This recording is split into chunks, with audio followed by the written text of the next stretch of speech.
Good morning. Good morning, Tifphani. It's Friday. It's not just Friday. It's Eagles Friday. It's Super Bowl Friday. Or it's Ish. Parade Friday. We kicked the crap out of the Kansas City Chiefs. Chefs. Yeah, they will no longer be the Chiefs for me. They are the Chefs. The chefs. That's just that commercial. I love it. He's like, who's the Chefs? Even though I have mad respect for Andy Reid. Mad respect for Andy Reid as a coach. He is the one coach I truly, truly have mad respect for in the NFL because he was the Eagles head coach. But the way he went about things, nothing was perfect, but I like the way he built. And then once his voice got dull, he was like, all right, time to move on. And now look what he's built. And he's learned from everything. But I'm also glad that the Eagles kicked the crap out of Kansas City because, one, I didn't want to see them three-peat. Didn't want to see that crap. So listen, how about we introduce them? Good morning. This is the Integrity's Business. I'm your host, Mickel Mercer, and I'm my co-host, Tifphani Johnson. What's up, Tiff? Good morning. She's our real estate expert from Keller Williams, Devon. That's just a little quick plug. Next plug is, like always, our show is brought to you by the Business and Personal Finance Empowerment Academy. Our new classes are starting up May 7th. We actually have a date. May 7th is our date where we will be going in. I feel like the Clumps. I feel like Sherman. Friday night at 8. I got a date. I don't know the whole thing, but that was my movie. It's hilariously funny. But again, and we have our new sponsor, which I now have to put a promo together for, the Braid Mill. I am so excited. We have new space for everyone. We have space for everyone. So just look out for more information to be coming. I'm actually going to start a new thing called Morning Ride with Mickel. I'm going to just go live every morning on Instagram and YouTube. I can do it on my phone. It's so weird with my Fold. I can go on 2 platforms at the same time. Oh, that's cool. I know. I was like, that's decent. So I'm going to just do that, a morning ride just from the home to work, just talking about random stuff, always talking about business. That's going to be hilarious, though. Yeah, I know, because you know how I get in the That's first thing in the morning hilarious. some things. So today, I don't have a rant. Tifphani has somewhat of a rant. It's not a rant. It's not a listen, it's going to be fun. So bring the topic on, because I just want to have a conversation about it. And I've heard this so many times, so just Did let's it start go. with you asking me about the parade? Yes. Okay. And you said you're done with the NFL. You're opening the NFL. Something Yeah, like that. I said fuck the NFL. That's what I said. Her words, people, not mine. Her words. I said fuck the NFL. And you said why, and I said it's a plantation. Right, and that's the word that I hear, and I'm like, I want to discuss it. Now, me saying fuck the NFL, like, there was 3 parts to it. Okay. So first, it was football, and me and my dad was a thing. Okay. For a long time. Okay. It was a thing. I had an emotional attachment to football because I would like, even as an adult, I would get in the bed with my dad on Sunday and watch the Eagles play. That's a cultural thing, white people. That's not something that's weird for us. Yeah. Anyway, go ahead. But like, literally, I'm joking. I would drive across town just to lay on his bed and Watch football. And watch football. Then my dad died, and I was a little, verklempt. I was Understandably. sad. Understandably. I was sad, and watching the game just didn't feel the same. Got you. And I still watch the Eagles play periodically. I would at least let it be on in my house. Got you. Then the stuff happened with Cap. And I did, well. Kaepernick. Yeah. Kaepernick. You can say his name. Yeah. Well, I just always say Cap, Okay, so we need to discuss that too, because I think so go ahead. I hold my opinion so after. Go ahead. Well, I like your opinion. But anyway, I got into the habit of calling him Cap. Got you. But I felt like their response to that, I think they could have done better to support the players. Even if they didn't agree with it, I think they could have done better to support the players and try and bring some understanding of what was actually going on. And then when the lawsuits came for the concussions, and they're paying players left and right, they're paying white players more than black players, with the argument that black players should be paid less because they're starting out with less mental capacity to lose. Basically, it ain't really hurt them that much because they wasn't smart enough to begin with. Okay. And that was the last straw for me. That was straw that broke the camel's back. See, now I don't know much about that part, so I need to research that part. And so I'm not going to respond to that part because I don't know much about that part. Okay. I really didn't dive into it and I'll tell you why I never dove into it. So let's just go one portion at a time. Let's break this down one portion at a time.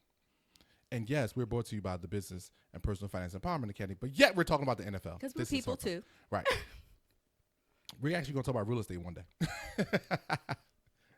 So, for me, it's very black and white to me. And I'm not talking about black people, white people. It's very just black and white to me. The NFL is a business. I own a business. Actually, I own 2 businesses. Yeah. Now, when I'm saying I'm thinking of a third one, but no, I didn't start that way. But I own 2 businesses, right? The NFL is also a platform. So let's deal with the Colin Kaepernick thing first. I am 100% on Colin Kaepernick's side. I'm not even sure if you saw the backdrop why he started kneeling. There was a whole thing that I'm not sure if he did it. I'm not sure who did it and how it was done. But he actually used to sit during the national anthem. Yeah, I do remember. A Marine or a veteran reached out to him and said, it's disrespectful to sit. Colin went and learned and got some information, which I thought was phenomenal.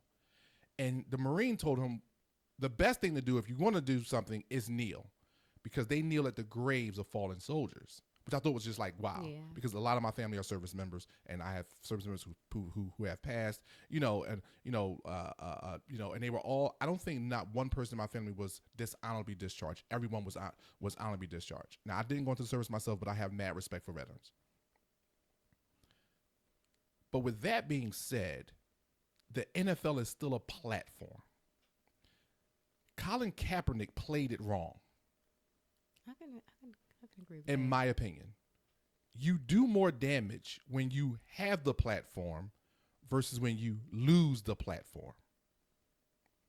And then you got down the road and you tried to use the platform after you were out of the platform or off the platform to bring more light to the issue that you were fighting for.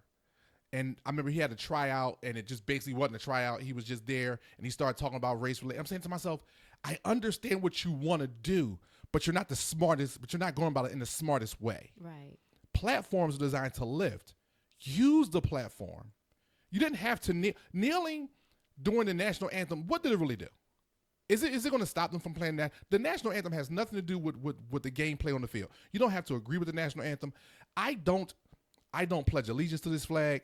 I don't sing the national anthem. At my kids' graduations, when they say the pledge, I put my hands in my pocket. But I am not going to change the moment by doing something and lose the platform. I hear you. Colin lost the platform of the NFL. He could have did so much more. He could possibly still be doing so much more, because you lost your money, so you lost your contracts. Yeah, you got something from Nike, but you dwindled away. Why? You're no longer in the public eye. You're not on the platform anymore. It always boggles my mind how anyone who wants to affect change, who is on a large platform, they start fighting the platform. Yeah. It's like, hello, you're missing the point. Yeah, but people don't think broadly. I think people just think about the moment and and not seeing, like you said, not seeing the big picture, how he could have done more. Mm-hmm. In his mind, maybe he just said, this is what I can do right now. Right. But that's the thing. Then find some other people. Because again, you started this whole thing kneeling by getting information. Get all the information. Like I always tell people, I tell my kids, when we're, and you know my family, when we're talking, if I hear my kids say, I say, did you read it? Was it in black and white? Did you research it? Because if you didn't, I don't want to hear it. Yeah. Because now you're talking hearsay. And if you didn't hear it from the person who said it or the person who wrote it, it didn't exist. It does not exist. So that was always my bigger thing with Colin. But again, I agree with what he was doing. Just the way he went about it was like, if I had that platform, come on. So that's the first thing. The second thing you said was, what was the second thing you said?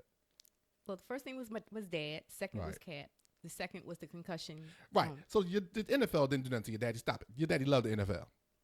So you can't blame him for that. No, So you really got two straws, because you said it was three things. So it's really just two things. Three things that just made me say F it.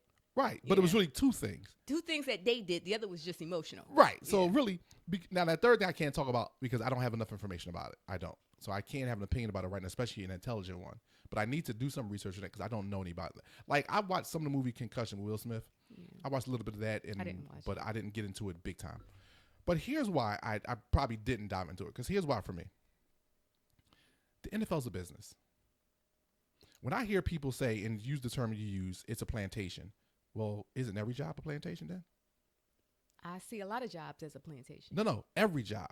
Because if we're going to say the NFL's a plantation, we have to now put it on the same platform, because the moment you say that, you now turn into a regular place of work where people are being enslaved or people are being made to do certain things. That's a job. And so when I hear people say that, oh, no, you got a job. Don't go sell a house. See what's going to happen.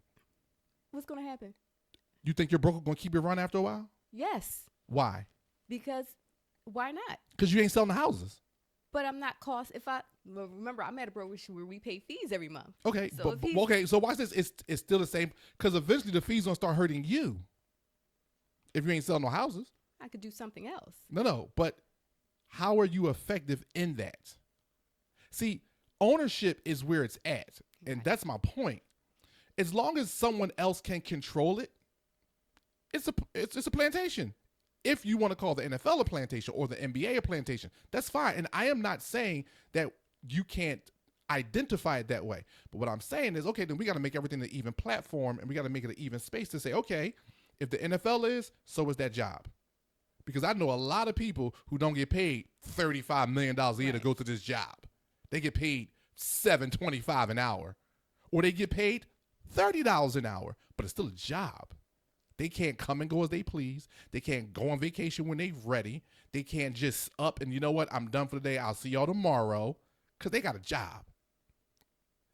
That's where I get, whoa, wait a minute. How do you call it NFL or any athletic or any organization that's of a professional athlete? How do you call it a plantation? Well, for me, it's the use of the black bodies without the same compensation as the white bodies. For instance, when did we start having black quarterbacks in the NFL?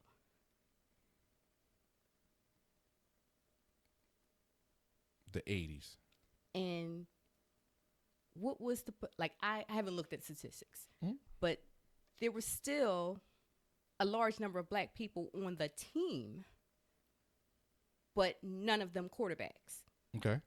That went on for years. It's the same thing with head coaches. Yes.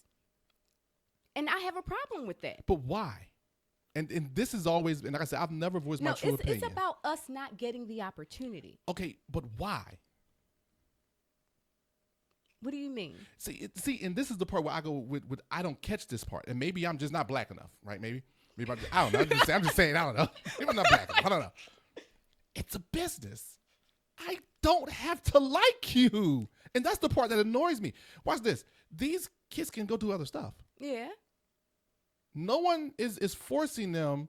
And that's the part that still makes me go, ain't nobody making you go. Yeah, but you're also, you and I are just naturally entrepreneurs or business people. Mm-hmm. So we don't care really who don't want us, because we're going to make a way. Right. Everybody is not equipped like that. Okay. So stay there. So if that be the case, why you whining? I'm not whining. Not you. It's about them. Who's whining? When I hear people say black players aren't getting the opportunities, black quarterbacks aren't getting the opportunities, and because some of it is historic and systemic, we get that, and I'm not denying any of that. But what I'm saying is, it's a choice. See, what I'm saying is, if I look at a company, anytime I do business with banks, because as me being a broker, if I do business with banks, I'm interviewing them just as much as they're interviewing me when we're looking at the partnership agreements. I had a conversation the other day. I told them, you have a great day, big guy, because their products were trash. And I left. See, it's a choice for me. I can't get mad because I don't like pepper, right? But then I go to the restaurant, and on the menu it says, biggest day, we cook everything with black pepper. And then I sit down and order and go, how the hell you going to make this with black pepper? I don't like black pepper. But the menu clearly said, the menu of the NFL has been what it is for years. Right. But so we can't get mad at, they've been white racist owners since the beginning. I know. And you're 100% correct. So why are we mad now? I'm an adult now, and I see it through different eyes. No, I'm saying. But still, how did it change? If you saw it from the beginning, right? And I'm talking about through your adult eyes, not through the kids' eyes. Because through the kids' eyes, I used to cry if I couldn't watch. I'm talking about when I was told this. And I do remember one time. It was the Eagles was on Monday night, and my mom and dad would not let me stay up because I was like 7 or 8. And I cried out what it was. Because there's an emotional attachment that you got from your parents. I get that. But as the adult who's educated, who understands this business we live in called the United States of America, and understands the backdrop of this business we live in, how are we mad? How are we looking at an institution that the owners have been who they are from the beginning, and we keep expecting something different? Isn't that insanity? It's literally looking, it's trying to get or is doing the same thing, expecting a different result. It's insanity. I hear you. So that's my things. Like, why are people in an uproar? But are people in an uproar? Like, I don't feel like not people anymore are because in think about it. I saw this, Tiff, and I'll make you laugh. I couldn't stop laughing. Hold on, how many times? We 16 minutes in. We good. And I saw this. I couldn't stop laughing. I don't know if it was on X, Twitter, or Instagram. But the guy said, I'm biracial. Not me, just the guy talking. He's I'm biracial. He said, everybody keeps saying there's 2 black quarterbacks in the Super Bowl. He said, but is it? Yeah, I hear that a lot. I couldn't stop. But there was. I couldn't stop laughing. Was it the guy who was like, I have a black mom and a white dad, right? But he got a. No. That's not what this guy said. This guy said he was about his grandmother's. Oh yeah. He was about he spent time with his grandmother. I spent time with my black grandmother. He spent time with his white grandmother.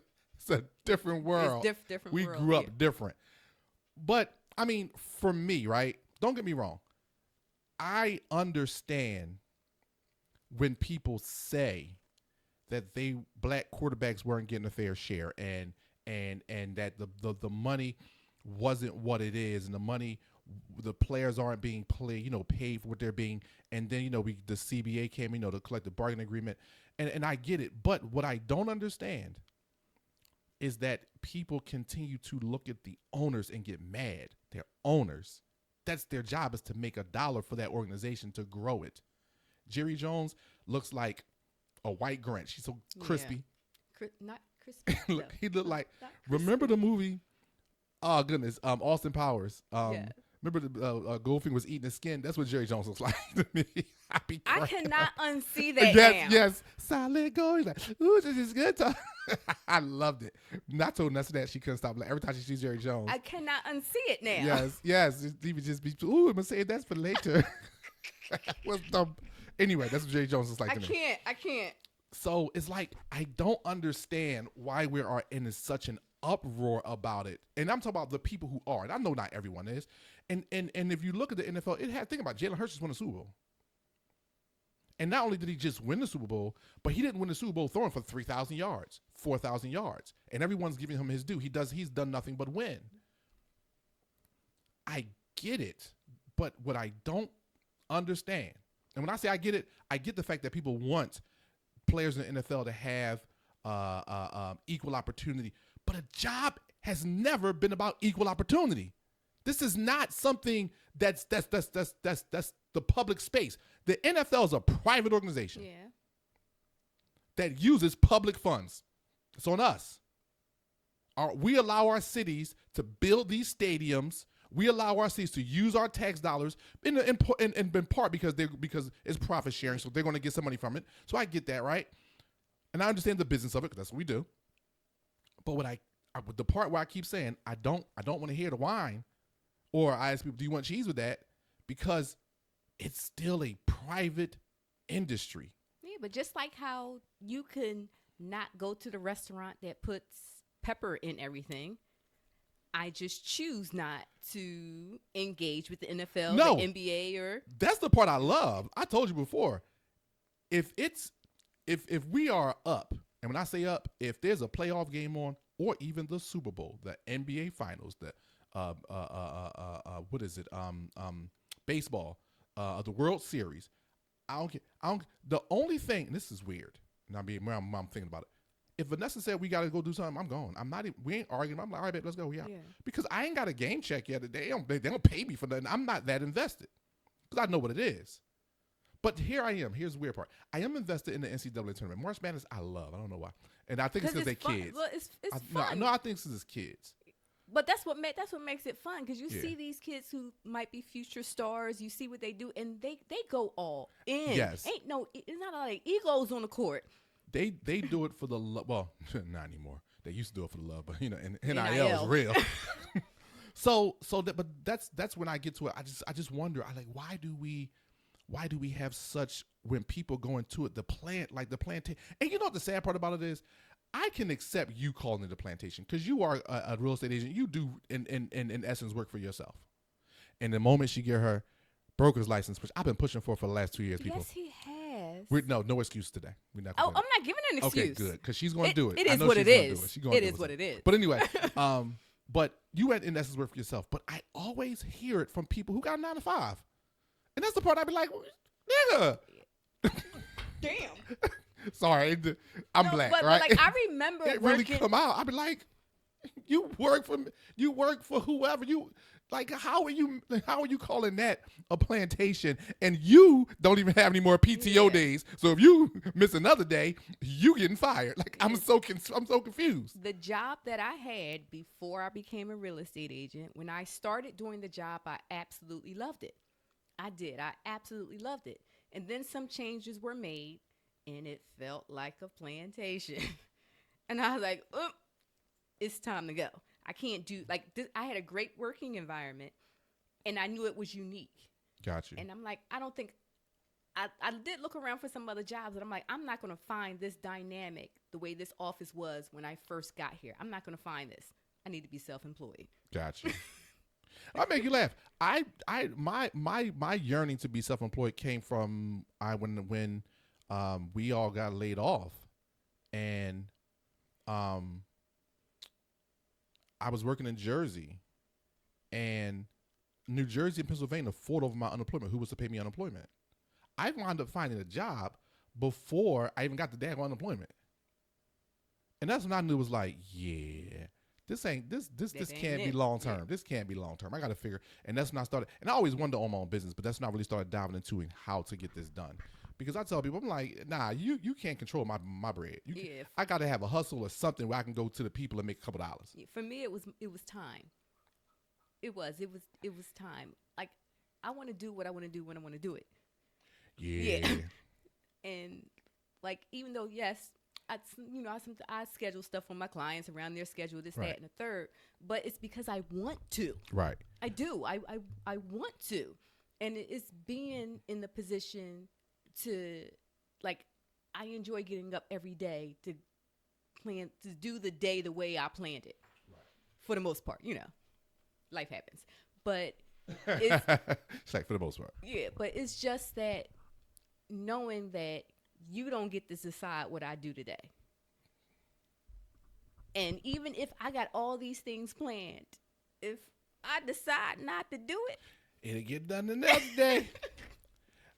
I make you laugh. When I was young in business, when I first started the company, I'll never forget one day Vanessa told me, she was like, you just don't want to listen to what people say. And I was like, no, that's not true. I was like, it's way more than that. I was like, I can take instructions. I said, think about it. I mean, I especially at the time, I used to volunteer a couple different places. I was a servant. I was a leader in my church. So I had more people I had to listen to there in different places. I never forget, I explained to her, I said, it has nothing to do with me not wanting to listen to a boss or anything like that. No, it has everything to do with the fact that I'm trying to become free for my family. Because my whole thing is this: if I want my children to be something, I have to become that thing. I can't tell my kids go be an entrepreneur, and I ain't one. Yeah, I can't tell my kids, you can be financially free, but I'm not financially free. Like, it just doesn't make sense to me. Yeah, and as when my kids were younger, this gave me the freedom to be home at 3 o'clock. Home at 3 o'clock every day. Yep. And that was important to me as a mother. That was important to me, and I remember, like, we do this thing where dinner conversations in my house. Sometimes they wild, sometimes they're inspirational, 3 daughters. It gets Woo. it gets wild in there sometimes. Well, you know we do dinner too, so but we ain't never had that type of conversation. Yeah, it gets wild. But one time, I never forget it. Robin was just asking everybody like what we liked about each other, and we just went around the table.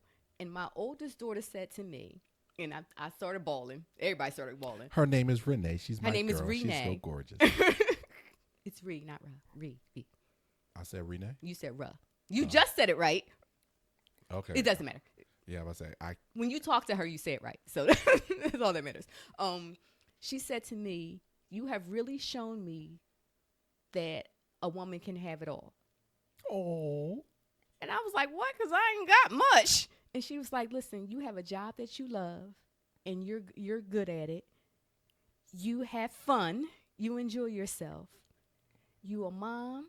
You a good mom, and you got a happy, loving relationship." The good mom part is suspect. Well, see, they ain't got nothing to compare it to. That's what it is. I They know, right? they ain't No, got I'm nothing. joking. They ain't got nothing to compare it to. I'm joking. Tiff, my girl, I'm joking. No, but I would never tell you how happy I was when my ex-husband was married. I was so happy. Something to compare it to, huh? I was so happy when he got married. Because between the two of us, they had a whole mother. I don't know how to respond. She did the girl things. I'm saying I don't know how to respond. Yeah, you are a dude. She You are like the Terminator, like 2 parts woman and 1 part dude. But the 1 part dude show up a lot with you. Anyway. But like it made me like realize that I was actually showing my kids something Right. that I wanted them to see. Got you. No, it's when I hear that, right? And we are going off. Oh well, we're here now. It's Friday. It's the Super Bowl. It's a parade Friday. When I hear that, I always tell people there's no such thing as not having it all. You have what you want. Yeah, that's exactly right. You just gotta do it. You have. You what gotta you go want. get it. You have what you want. I heard somebody say there's no such thing as home work life balance, and if you have that, then you're not really pursuing success. And I bust out laughing. But balance looks different to everybody No, else. that person was an idiot. That's it. That person was an idiot because he was a CEO of some gym. He was an idiot. And here's why he was an idiot. His whole goal was just to make the gym money, and he was just basically slave labor. That's all it was. Because think about it. The narrative was if you don't work and put all your time in at work, because there's no such thing as work-life balance, you're not chasing success. Why? Because it's going to make you more money. It's just slave labor. Stop it, bro. Who you talking to? It was just the dumbest thing I've heard in years. But the reality is balance, of course, it looks different to everyone because your marriage is different. Your family is different. Everyone's unique. But balance really isn't different. It is that you need to bring some balance. You need to make sure you create time. Yeah. And that's the thing. Like, I'll never forget this. I was telling this, one of the young consultants I mentor. Me and we're talking, man, it's just, my time. And I was like, who cares? No, Mickel, time is the greatest commodity we have. I said, it's not. You don't own time. Shut up. It's one of the biggest fallacies that, in my opinion, corporate America made. Capitalism came up with this concept. Time is all we have. You can spend money, but if you spend time, you can't get. I can't spend time. It's not mine. It's 24 hours in a day. And it don't change. It don't belong to me. I'm going to get the same. Watch this. Here was the part that really blew me away. Have you ever seen Tomorrow? No. Have you ever seen Yesterday? Yes, because I was there. No, you wasn't. How you know? Because I was there. No. How you know? I wasn't yesterday. If you didn't see Tomorrow, you don't see Yesterday. You were just in the moment, the same way we are now. You're just in the moment. I hear you. I just read it differently. No, everyone does because the way we were taught. Because trust me, it took me years to wrap my head around this. Just think about it like this. If tomorrow is a promise that never comes, then yesterday is just nothing but a memory that you keep holding on to. Well, yeah. But that does not make it anything. Right. The moment is everything. But of course, because of memory, we say, I remember yesterday. No, you remember the moment. Yeah. Because if I asked you what you did yesterday at 3:15, yesterday, you'd be like, I don't know. Because it wasn't really, you weren't in the moment. Yeah. Being in the moment is what creates memories. Yeah. And the thing that, it took a while for me to realize that. It was probably maybe within the last 10 years, really, Okay. for me to realize that. And that forced me to say, I got to take control of my schedule, because I wanted more moments. And it allowed me to be in the moment with my clients, to give them better service, to pay attention to them. I learned that what I love about my job is learning my clients' stories. That's the best part of my job for me. Yes, I get paid, but like it's learning their stories, learning how they got here, learning.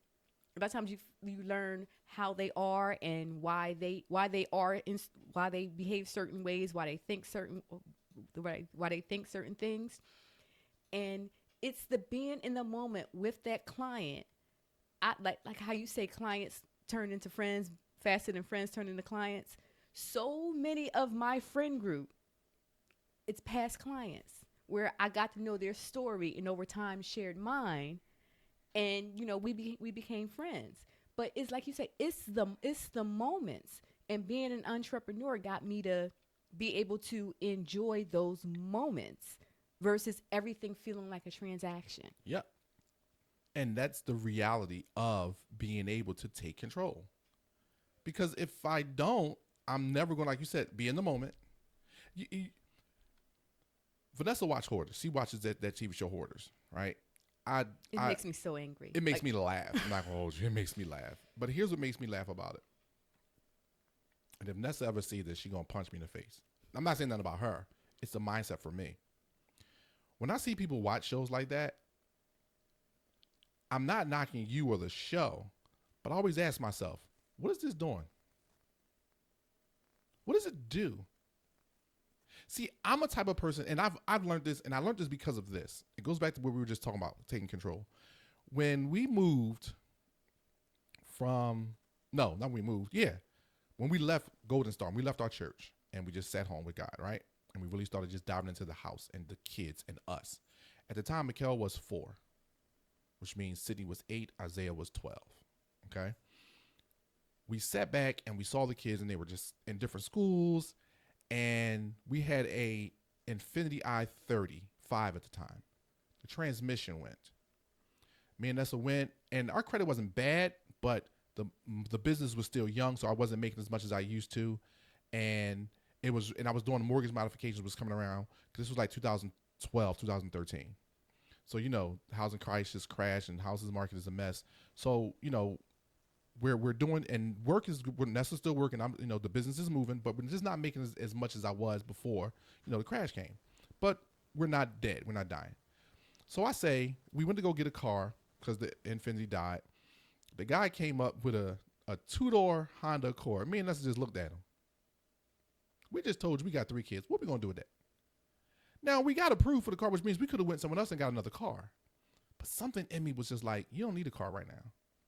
And I know it's not going to be a popular decision or a popular idea. And so we go home, and Nessa was like, all right, so where else we want to go? And I said to her very reluctantly, because I was not like, I'm like, oh, damn, this is how this going to go. And I prayed about it. And I said, babe, I don't think we need a car right now. And she looked at me like, what do you mean? I said, I think we need to kind of get us, the house, the kids, the money. Let's kind of get built back up where we were before we move, and kind of get back into a stronger place financially and different things. And when I said that, she said, well, what are we going to do about the kids? I said, I'll take Mickel to school, because he was going to a Christian school down North Philly by my parents.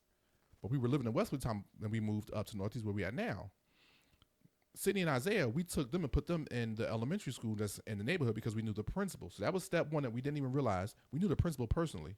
Shout out to Carrie Hills, my girl.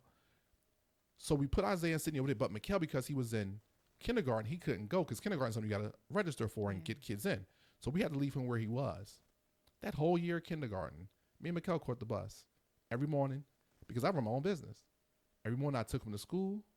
Every day I went and got him, picked him up, came home. So Nessa didn't have to do nothing extra. She just went to work, came home. Isaiah and Sydney walked to school, walked home. It was like not having a car, but me having a business, Nessa having her job. It steadied the house. It definitely did. And look at that time you got with Mickel. And that's what I tell people. That was something I would have never have gotten if I didn't have my business and if I didn't make a hard decision. Yeah. And when I talk about, me and him are like tight today because of those days. And Isaiah and Sydney Mickel are tight because once he came out with the first grade, now all three of them walking to school together. They gave Isaiah an award at his 8th grade graduation. They created a vice principal award, which they still give out today. He was the first recipient of it. And it was how older siblings taking care of the younger siblings. I forget what they called it. But basically, it was just about community. Yeah. And the vice principal, Miss Jackson at the time, used to tell me, that boy don't play. Most kids, they run out, they play around. He goes right to the yard, get his siblings, and then they start having fun on their way home. But that's his first job because they come out different doors because he was in 8th grade at the time. Come out different doors. So he has to get to the yard. Yeah. She said he didn't play. He didn't stop with his friends. He went, got them. Then you seen him chuckling. But I never forget those years created the family we have now. Yeah. But I tell people, I say, if you don't take control of that, if you stuck on Hoarders, and if you stuck on these housewives shows, and you stuck on the NFL, and you stuck on all these things that do nothing to contribute to the existence and the living life of your house and of your small community, why are you doing it? That's my question to myself always and to people. Why am I doing it? Is it stealing balance? Because I could be spending time with, I think hope is such a dangerous thing. And most people will always see hope as a great thing. And it can be. But hope sometimes is such a dangerous thing because we always hope for tomorrow. It ain't promised. But hope, I feel positively about the word hope, but I also feel like it relinquishes control. I don't see that. I don't see it that way. That's the feeling. That's. I don't see it that way, that it relinquishes control. I mean, like I said, I understand most people see hope in a positive way. And I do too. I see that side of it. But I see the other side of it. Hope destroys families. Because why? We got tomorrow. Tomorrow coming. How many women have stayed in battered relationships because they got beat up in the morning, they left, went to work, had a conversation, digressed a little, and hoped for a better return home? Just to return home to the same mess of getting behind whoop. Yeah. See, hope can be dangerous. Yeah. But that's why we need balance. Because we have to understand, okay, this isn't hope. This is foolish. And that's when I tell people, I say, you got to be really careful how you see things and how you use things. Because regardless of what we think, we're pouring something into us. Yeah. And if we don't keep a track on what we're allowing to come in, we'll find ourselves kind of out there and don't realize it. I've never been a big fan of the TV show Blackish. You ever see Blackish? Yeah. Yeah, most people like Blackish. Most people love Blackish. I'm indifferent to it. Okay. I've never been a huge fan. I like the show. I've seen it, and Nessa and them loved it. I'm saying that she likes it, The one episode I did love, and maybe people may think I'm crazy, it was the episodes when they were having problems. Because it showed the real side of marriage. That if you don't take care of each other, this is going to be the results. And that's the thing. People will pour so much time and so much effort into things that do not benefit their marriage and their children. And then turn around and wonder, what happened?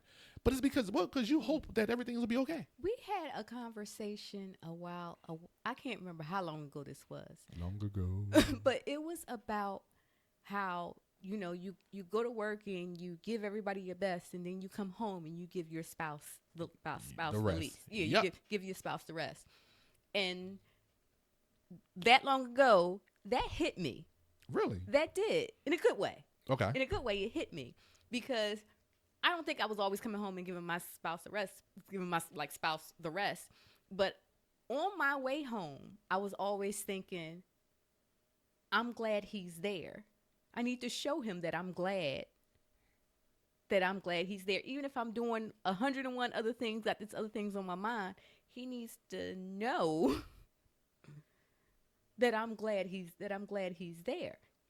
And that made a difference in that one little act made a difference in how I treat him, how I come in the house.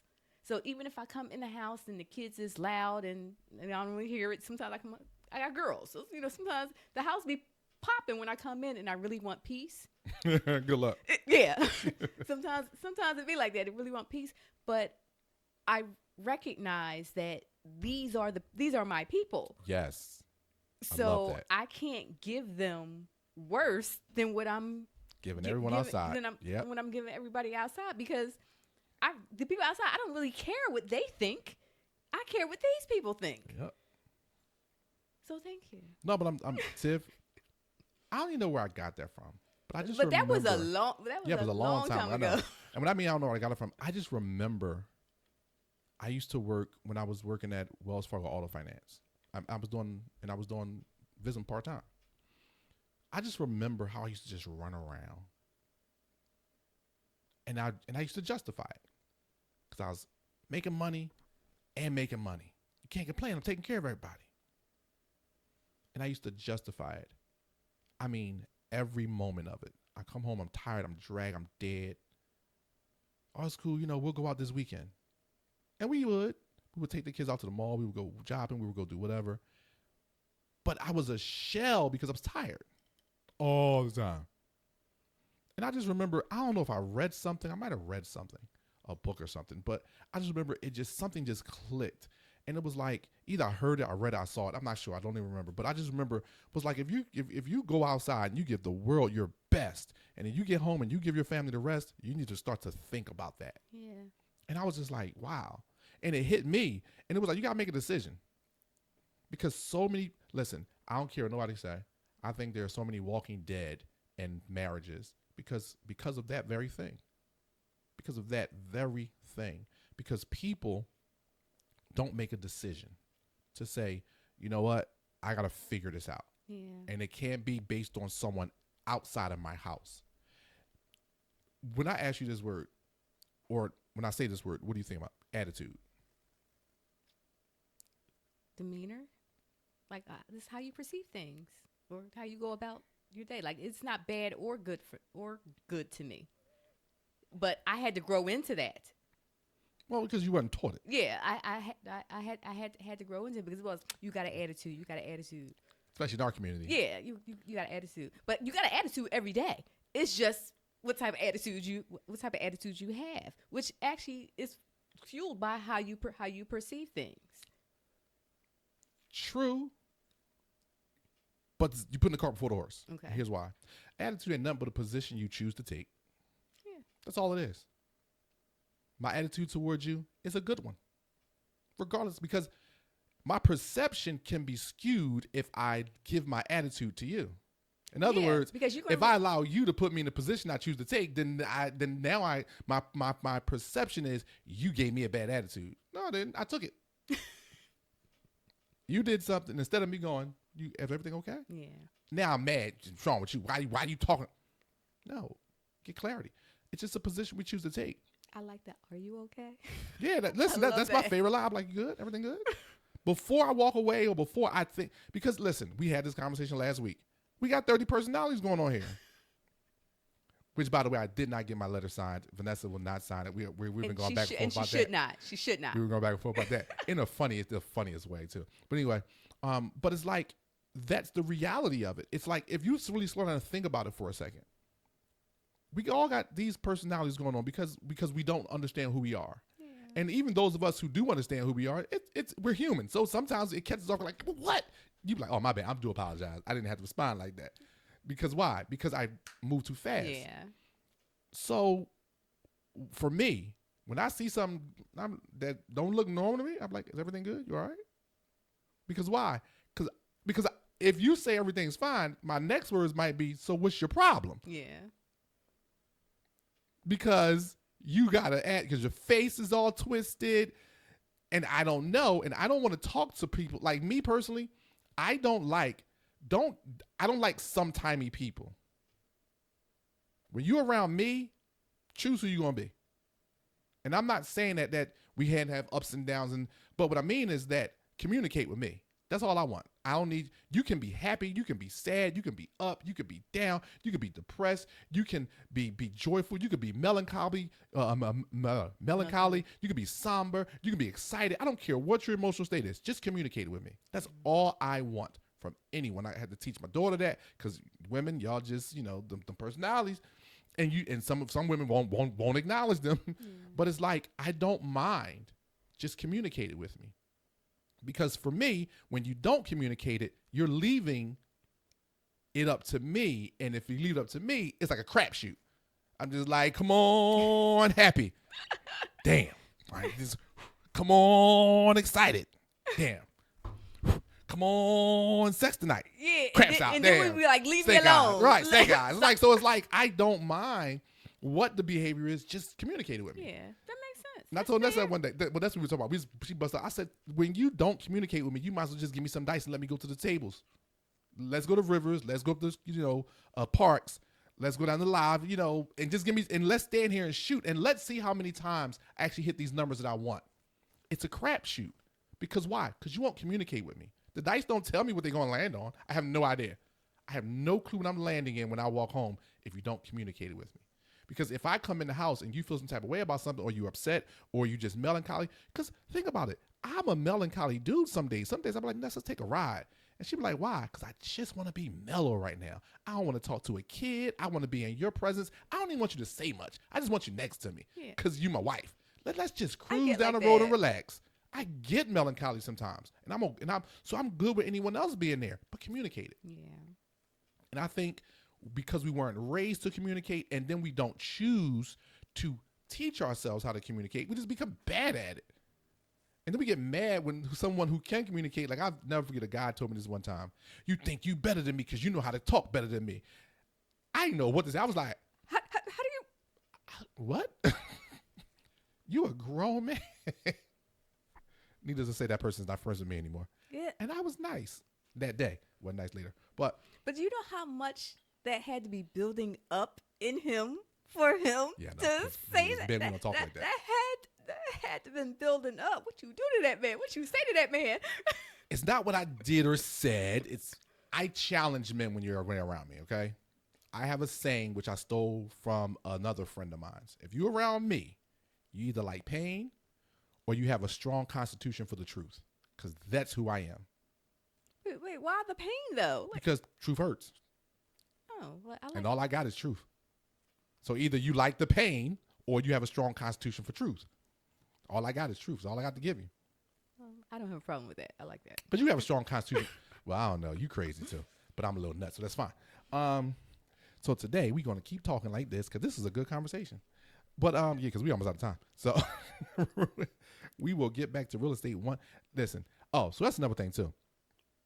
I officially have to ask Tifphani to be my permanent co-host because we don't talk about anything but what we talk about.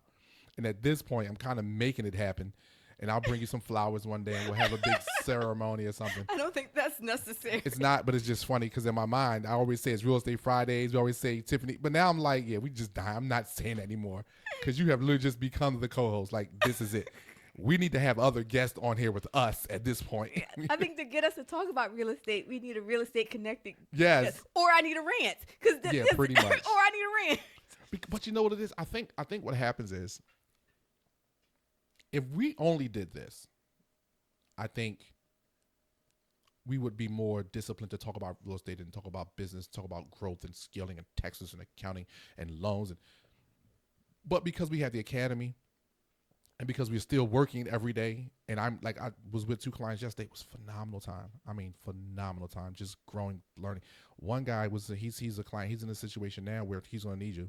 And I forgot to bring it up, but me and him were talking, and he has like a couple different things. He just said, I need help. And I said, okay, what do you need help with? And he was not shy. He laid it out. And I said, okay. I said, listen, I'm picking up what you laying down. Let's go. And he was like, you can help me? Yes. That is why I'm here. I'm kind of excited because I don't get most clients who lay it out like this. I got to pull it out of them. Yeah. You laid it out. He's coming back Tuesday. We going out. I mean, it's literally a thing. This is why I became a consultant. because when I see the light bulb come on in clients' eyes, like, I need to get to this next space. I need to fill every space and everything of my talent and my abilities and my experience. I'm going to fill everything I can. I'm like, let's go. Yeah. That was awesome yesterday. So I think it's because of those days when we get here, we talk about life around everything we deal with a lot. Because I'm telling you, I always just go back to just previous conversation. I always go back to balance. Always go back to the moments. And I try to make sure I don't live in a moment too long. In other words, remember when? I ain't 90 yet. Yeah. I think that's when you should have those conversations. You know, like I think the worst thing is to see as a person in their 20s, 30s, or 40s talk about remember when as if life is over. Like, you having these conversations No, too we much. need to talk about what you're about to do. Yes. I told you, went up to the Harlem Fine Arts preview show and was like, I need some real grown ass friends. Like, that night changed my perspective again. It really did. And I started counting, like, how many real, if I said, hey, I need you to show up at this event and encourage people, I think I could count less than 5 people who I could count on who would be able to do it. And I'm not talking about who would just try, who could effectively do it. Yeah. And I was like, I need a new circle. Not being mean to anyone. I don't care how anyone takes that. That's the reality of life. I need people who can keep pushing me. Yes. Because I ain't done yet. I ain't close to done. And I think that's the reality for all of us. Even when it comes to marriage. I told Nessa, I need you to get some more friends going to push you to be a better wife, be a better mother, and most importantly, be a better you. Because if you're a better you, then you're a better mother, you're a better wife. Because that's where it starts at. If I'm a better me, you benefit from me being better. Yep. Like, I don't get, like, I saw something, and I swear, me and my parents were together. So me and my dad in the same room when we heard this probably was not a good idea.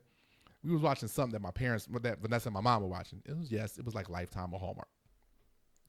The girl was like, I don't know if I like myself. I said, well, you better. And me and my dad in the other room. And it was because the Super Bowl was over. So, and I was cutting his hair. We both was like, well, you better because you take you everywhere you go. What you mean you don't know how you feel about you? That's a whole different problem that we need to solve. And I think when people say, I don't know how I feel about myself, I don't think any of us have not had that moment. But I think we need to now do everything we can to solve that immediately. Yeah. When I felt like that, I had to break it down. Like, 1, what am I feeling about myself?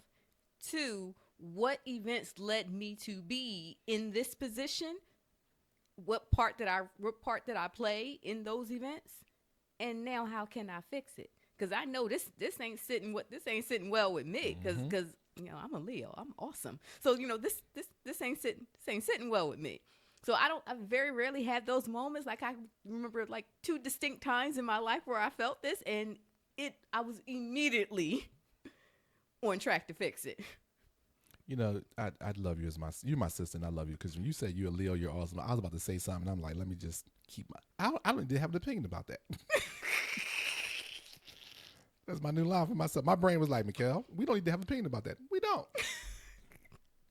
Because I'm simple when it comes to, like, when people say that, I'm like, yeah, whatever. And that's okay. No, it's not okay. It's because I have jokes, okay? And here's why I have jokes. I'm a Virgo, okay? My mother, my grandmother, they were all, and they're not witches, but they might not be. They might be. I don't know. Anyway, one passed. Anyway, the other one will be 70 Monday. Shout out to my mom, her birthday. We gonna mess with her this weekend. But when I say I have jokes, because I learned about a lot of the horoscopes and a lot of what we call, the stars. The stars actually told the time of the years and the seasons. And Virgo's the first one.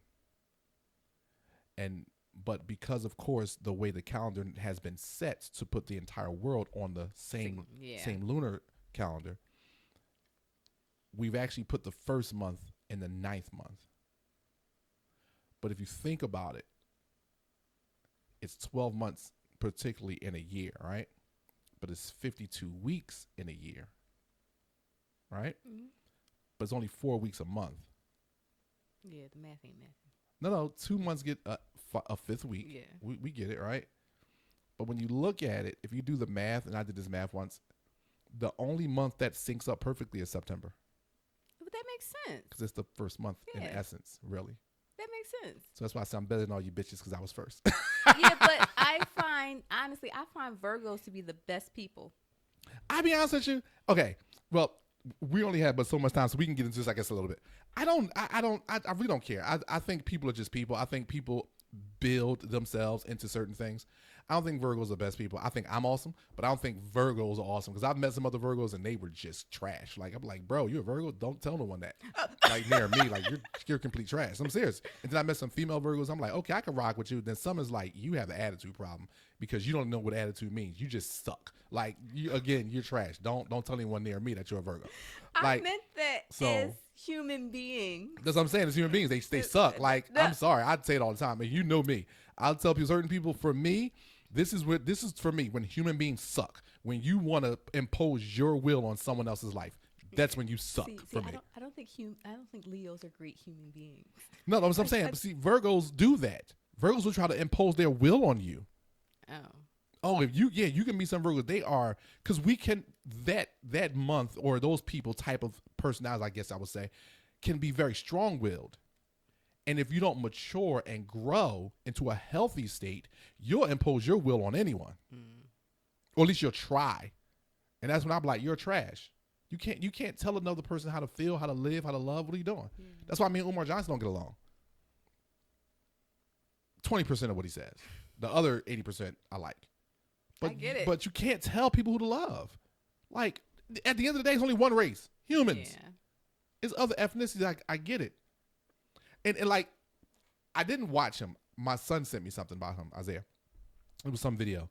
And he did. He was like, listen, brother, we go over there with the snow bunnies, enjoy yourself. Like, I was like, okay, I guess he's telling people it's okay now. I just didn't get it. But anyway, but the idea of it, if that's my bubble, if I grew up in Bucks County, there's a good chance I'm gonna marry a white woman. Not that black women are not beautiful. Just that's never, that's my bubble. Yeah. Unless I turn around and my parents send me to a HBCU, which could change my view. I don't know. But I tell people all the time, it's like you can control who you marry, but you can't control who you're around. Right. Like I always knew I was gonna marry a black woman. I was around white people. I knew I was gonna marry a black woman because white people stink to me. I know you told me why. We've had a conversation about it. We're not gonna go too far with that. We're here. We are here. Listen, today was not the conversation we thought we was gonna have, but then the last 3 weeks. Yeah, it's been longer than that. It's been longer than that. The last, however, but they've been great conversations. They've been really good because remember, the best part about our show is we're called Integrities with Possession, ', business. We can talk about whatever the hell we want to talk about because we are about the business of integrity. We definitely are. That's what we're about. We ain't about the foolishness. So we have fun. But no, today was good. Next week, I'm really excited about next week because I should have the promo information up for the braid mill. Yeah. And I'm going to start doing, so people start looking out, I'm going to start doing a morning ride with Mickel. I'm just going to be in my car. Like, I'm just looking to grab something. And now I got the lavalier mic, so I can just go in and just talk and just have fun in the morning. And it's going to be early because I'm in the car with Mickel at 6:50. Me and him are in the car going. And then I'll probably do it because I go back home and get coffee. Well, depends on the day. But I'm out the door like 7:30, 8 o'clock, unless I just don't have to go nowhere. And then I'm on it with Mickel. Let's go. That's going to be fun. I'm going to just push it out to everyone. Like, yo, we talk about anything and everything because it's just going to be me in the car. And then here's the best part. Because I got 2 lavalier mics, I can have company. Seriously. Like, yo, like, let's just take a ride in the car. It's like, this is morning ride with Mickel, afternoon edition, later evening edition. I don't know. Just have fun. But yeah, today is always fun. It was always good to see Tifphani. I'm about to go down and get lost in a parade of people. Have fun. In a million people. I have a listing appointment. My kids, they 86 me was like, Dad, it's too cold. I ain't going out there. I was like, really? And Sydney has to work. She's mad. She was like, I gotta work. I didn't go to work. Make that money. Go into the plantation. No, I didn't tell her to. But no, seriously though, she had to work. So, and Vanessa was like, I'm not going out there. I was like, she gonna watch it on TV. I'm not even going down there to see the Eagles and to talk. I'm going down there to have fun with people because they're gonna be partying. It's gonna be fun. It's gonna be a party. That's why I'm going. It's gonna be. I bought my big coat, got my hat. It's gonna be a party. Philly people be fun. Yes, because we Philly. Yeah. So, Tifphani, last words. Happy Valentine's Day. That's what we should have talked about. Well, I'm getting free tonight, y'all. What does it matter at this point? It's like you got small babies. We gotta go. Listen, we can't. We really gotta go. Like, it's like I'm so confused. It's like you don't have small kids. Yeah, Why do but you I don't care? have to feed them. They can feed There's themselves. no food in the house. I You don't have to go grocery shopping. They can go to the They store. can go to the store. They can, It's but like they you don't. don't My have kids small are babies. so spoiled. No, whose fault is that? Mine. See y'all next week.